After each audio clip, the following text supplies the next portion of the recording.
talking about diets today. So let's talk diets. We're talking about keto, intermittent fasting, and protein based diets. And we're going to talk about what actually works and what doesn't about these diets. Often people focus on a certain type of diet as being the holy grail, the diet that's going to deliver magical results for them. So you've probably heard about the keto before. You've probably heard about fasting, high protein diets. Each of these works in their own context, but fails in some others. So we're going to talk about the strengths of each one of these, some of the drawbacks, and then hopefully from the information you receive, you can make a good choice for yourself.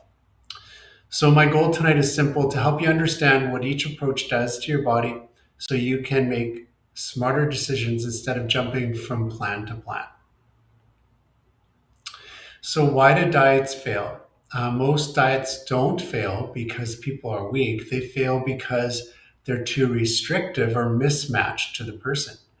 So over restriction leads to burnout, and burnout leads to quitting.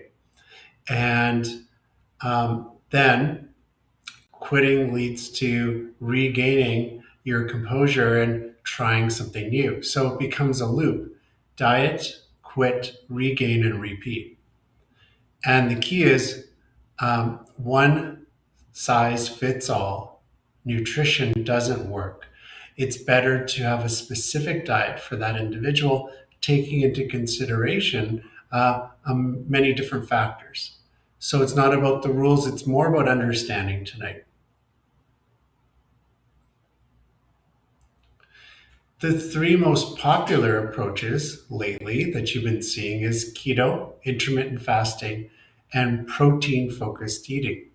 Each has strengths and each has their own weaknesses. Instead of arguing which one is the best, we're going to break down which one actually does something physiologically and what benefits each one has. So I would lump like carnivore diets into the keto. It's more meat based.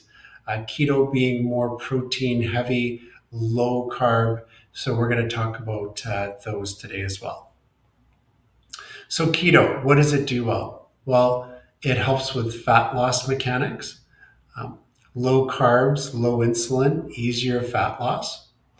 Helps with appetite regulation, so less snacking and fewer cravings, and blood sugar stability. And so it'll help to regulate blood sugars, especially with people that have difficulty with blood sugars, maybe pre-diabetic, diabetic, and just for better energy too. Because when your insulin is spiking and going down and your sugars are up and down, it can lead to boosts of energy, jolts of energy, and then tiredness right after that. So we want to talk about how we can deal with cravings today, fewer cravings. I like to eat protein first. This is what I do. I'll eat protein first in the meal. I'll eat more protein. It'll cut down on the cravings. I like to make sure I'm well hydrated. So drinking lots of water, some electrolytes really works for me to cut down on the cravings, and just keeping the routine regular instead of eating food whenever you want, kind of snacking. I try to keep my meals routine. So I break my fast at 11 a.m. I'll eat at around, I'll eat a smoothie or something like that at 11. Then I'll have lunch around 1. I'll have dinner when I get home from work. And that's it for the day for me. So some people like to snack throughout the day, and that tends to spike the insulin and the sugars. They'll go more up and down throughout the day if you're eating often. Keto, where it breaks down, there's some energy dips with keto. So carbohydrates are the body's preferred fuel for high intensity activities. If you train hard, like lifting, sports, intervals, low carb can reduce performance because you just don't have that quick energy.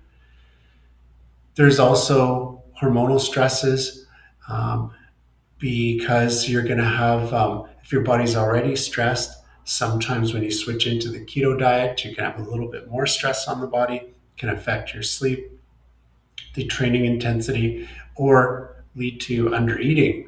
So the biggest issue here is sustainability. So we want to make sure that you can sustain a diet like this. Don't be too restrictive with the food choices, a variety of different foods on the keto. You don't have to just stick to one thing. And we definitely don't want your sleep and your mood being affected by being on a diet. Intermittent fasting, the real benefits are calorie control without too much tracking. So if you're eating in that window, like I was sharing with you, my window from 11 to 7, then it's pretty difficult to eat too many calories in that window. You really have to um, overindulge during that time to get over your calorie limit for the day, because you're going to feel full.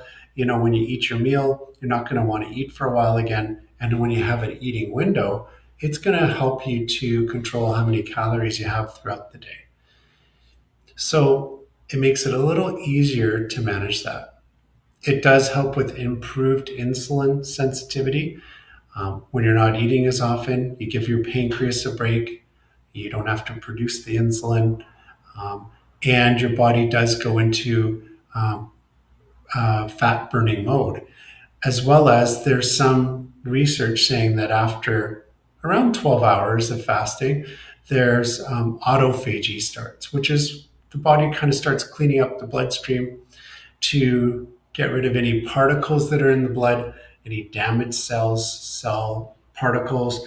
And it's like, if you remember that game Pac-Man, it's like Pac-Man going through the blood and eating these particles to clean the blood. It also gives you mental clarity in the right context, because when you're not eating for a period of time, the brain, it's not affected by those insulin spikes. So there is some research saying that diets like keto can provide more mental clarity, and especially if you're doing intermittent fasting, you have a more clear structure and it'll reduce decision fatigue. So these are the benefits of intermittent fasting. Where intermittent fasting can backfire is over restriction, just being too limited by when you can eat or the foods you can eat. You can turn to under eating, which can become an issue because you could lose fat, but you might lose muscle as well, and you might start to be affected hormonally or mentally too. You risk the muscle loss, like we talked about, can affect your sleep. And there are age, previous health history, and activity considerations as well, especially if you're athletic. Now, protein-focused eating is the underrated option. Protein-focused eating leads to muscle retention. It aids in protein synthesis. So you need muscle and you need protein as the building blocks for muscle. So it's kind of like the 2x4s. If you're doing a renovation in a home, you need the protein to rebuild the body to do the renovation. Metabolic support and thermogenesis. So protein helps with increased thermogenesis. That's like temperature increase and burning more calories. So your body's going to metabolize better and run a little bit hotter, if that makes sense. And then for some metabolic support too, just make it easier for you to digest these types of foods. It's simple. You can focus on proteins, getting more protein throughout the day.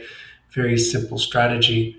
And this is often a bridge strategy between where you are now and where you want to go in the future. Now, how do diets affect hormones, energy, and muscle? This is where things get a little bit more important than calories. So cortisol, the stress hormone, increases muscle breakdown when elevated. So we want to try to keep our cortisol levels low, although cortisol does play an important part when we are stressed.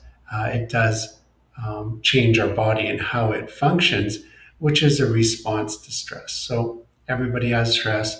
You're going to have more stress at certain times than others.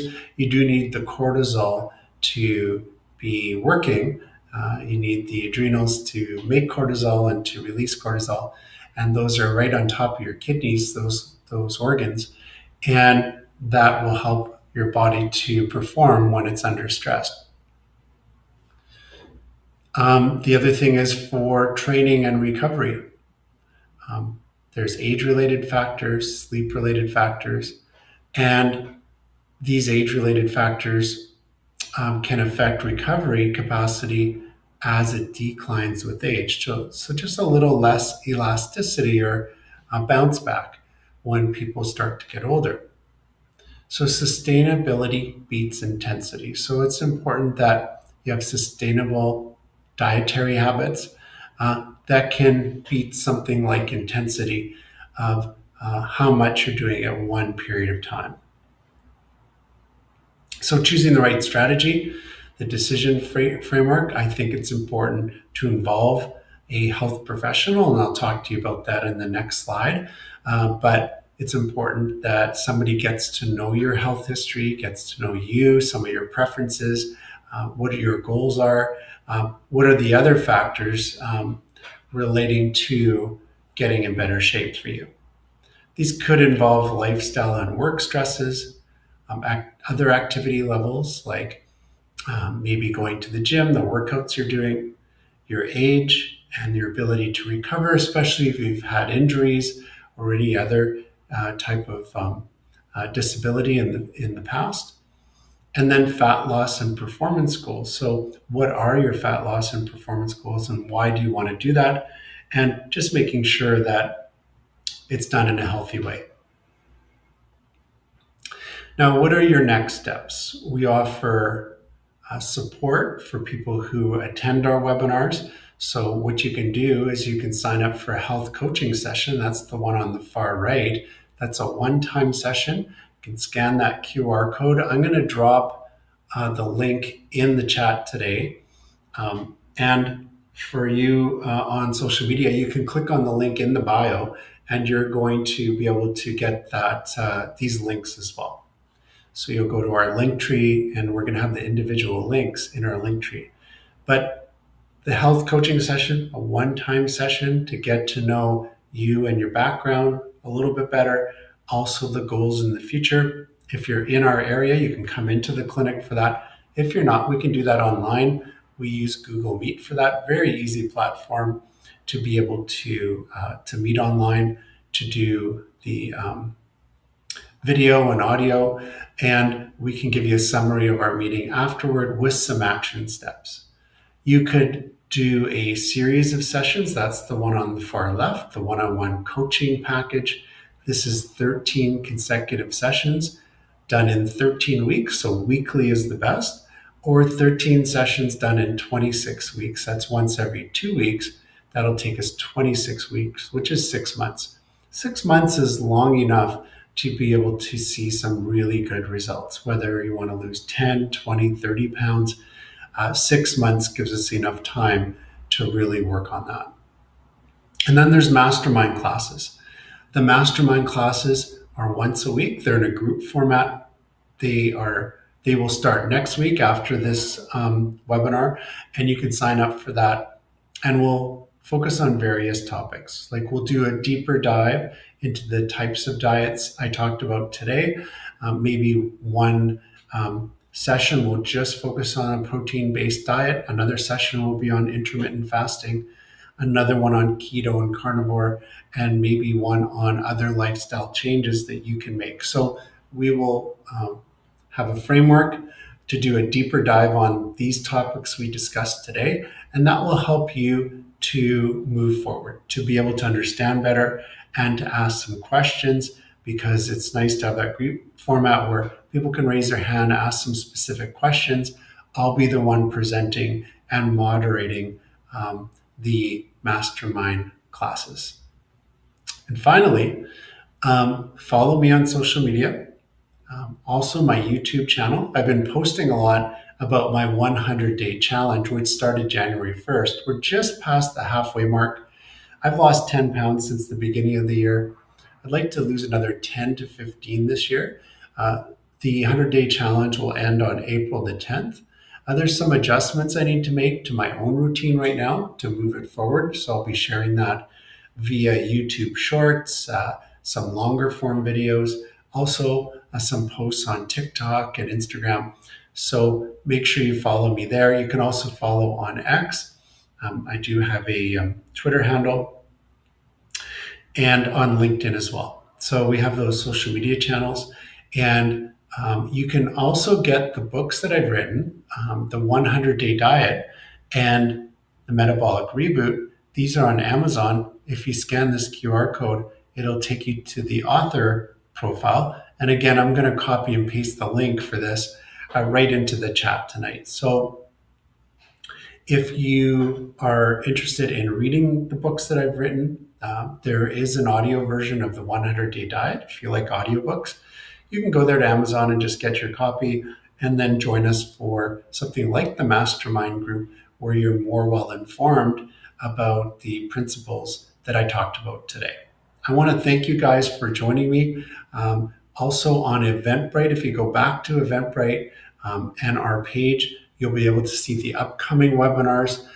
We are doing one a month right now, but we'd like to pick up the pace and do 2 a month going forward. So that's our goal starting in April. So we'll be able to do 2 different topics relating to weight loss, energy production, and just getting clear mentally from changes to your diet. So thanks again for joining me, and I'll talk to you guys soon.